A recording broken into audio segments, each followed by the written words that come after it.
Hello, everyone. Thank you for coming.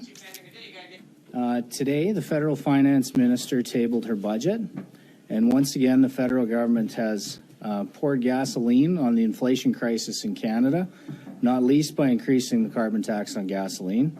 Federal finances are deteriorating, and there's complete lack of plan to return to balance. This budget overspends, overtaxes, overregulates, and will harm productivity, affordability, and economic growth. There are no measures to address the affordability crisis in the short term. Former Bank of Canada Governor David Dodge said, "Without even seeing this budget, I think this is likely to be the worst budget since the budget of 1982, in the sense of pointing us in the wrong direction as to how we go about raising the incomes of Canadians and actually making Canadians feel better over the medium term." I'm afraid he was right.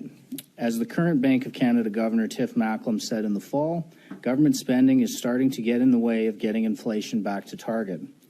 Last week, Scotiabank validated this position in their analysis that read, and I quote, "If not for such spending by the feds and provinces, the Bank of Canada would not have had to hike its policy rate by as much as it has and might have already been in a position to begin easing."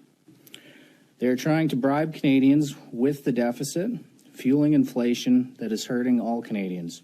Their theme was supposedly intergenerational fairness, and yet they are saddling younger generations with their 10th consecutive deficit and increased levels of debt. The federal budget shows a stark contrast in priorities between the federal government and those of Canadians. The budget has an increase to the carbon tax, which will drive up costs on home heating, groceries, goods, and services across society. Increased taxes will cause those costs to be passed on to consumers and further increase costs for Canadians. As we grapple with an affordability crisis, the federal government is only making the problem worse.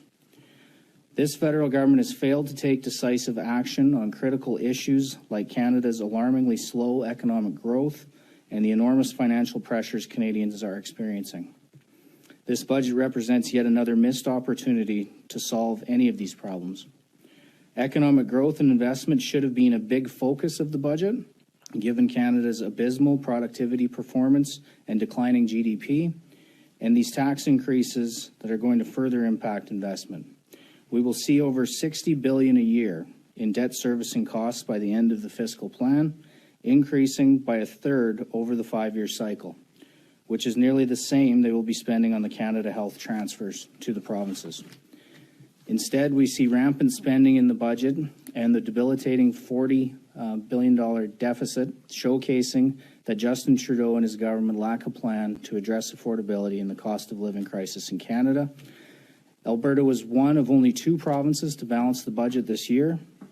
With the changes to the tax code, we are seeing that the government is stifling economic growth, and it spends recklessly without a glimpse at a plan to return to balance. Their economic projections are painting a rosier picture than can be expected, especially given their new changes to taxation.